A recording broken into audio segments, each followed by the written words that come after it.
बाबा के गिरही में धिया धर सर जन्म ललखिन और जय जय से जन्म ललखिन धिया धर सर कहियो गंगा स्नान नहीं गेले। बाबा से कहे छै हो बाबा हो सब सखी सहेली गंगा स्नान गेले हमें बाबा कहियो गंगा स्नान नहीं गेलियो।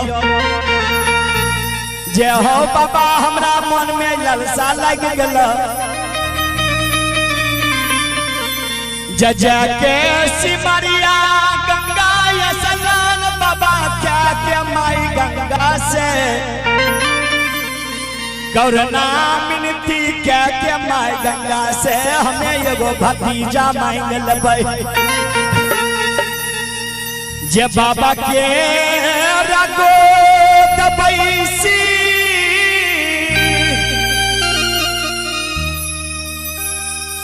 आहे बोले धिया धान सारी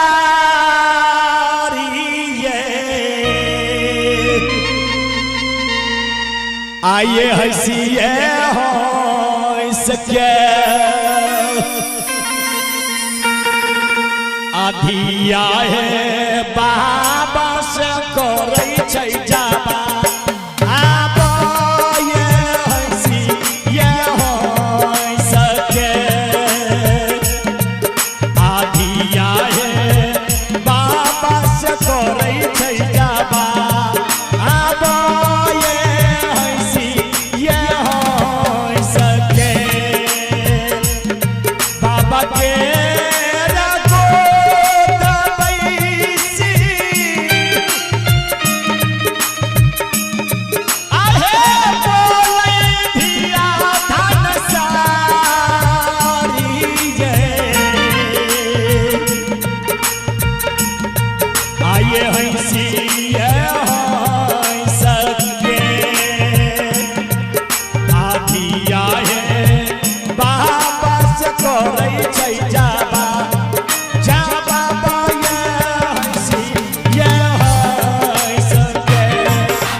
सब कोई जाय छै बाबा हो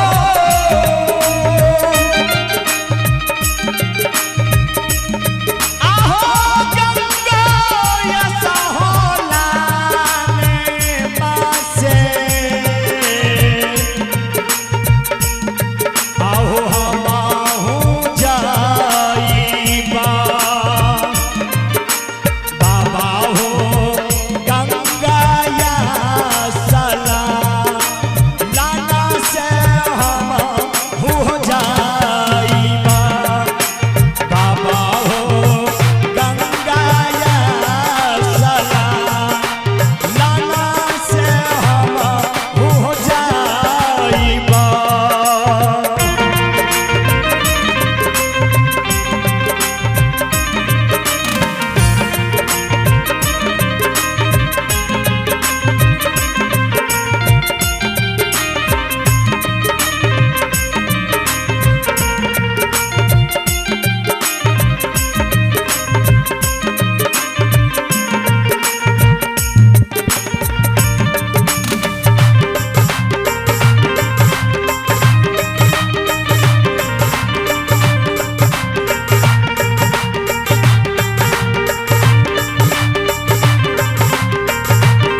धिया धनसर के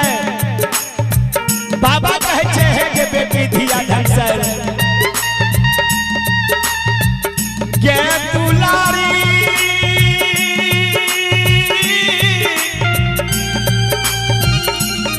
धिया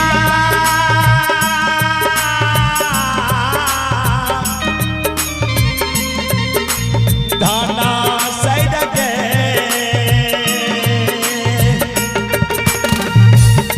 दुआरे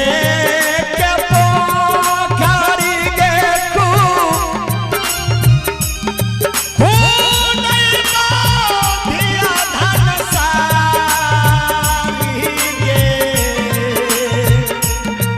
ये मोराई ये देवो धिया के पोखरी के चारू पार मारा के मोराई ये देवो धिया के पोखरी के चारू पार घाटा के मोराई ये देवो दुआरे पर पोखरी के खूब हुनई बंधिया धनसारी के ये मोराई एक देवो धिया एक पोखरी के चारू धार घाटा के मोराई एक देवो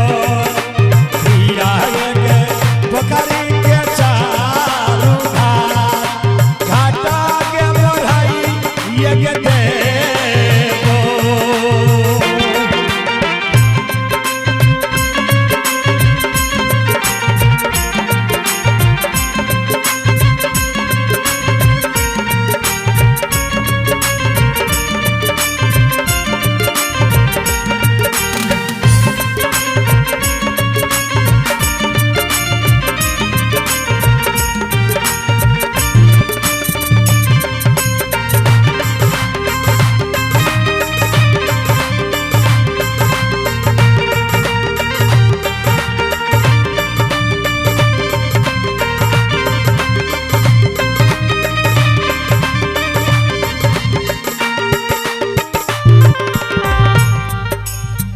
धिया धनसर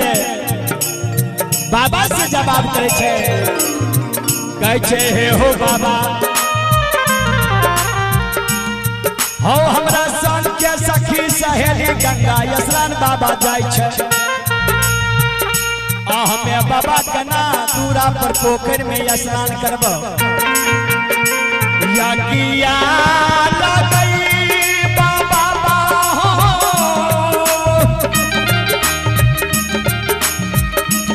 आहो तोहारे हो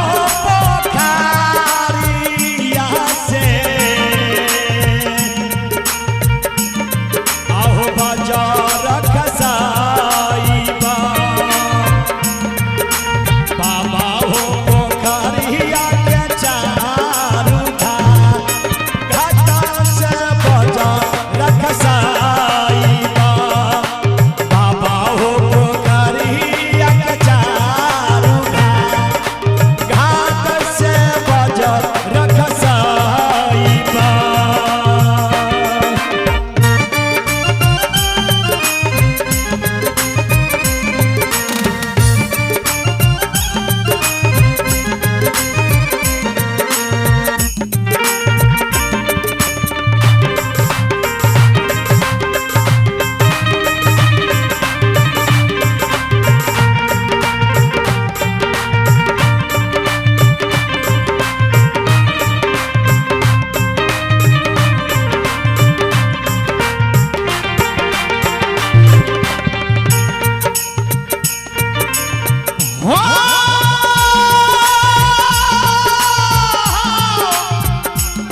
कोसी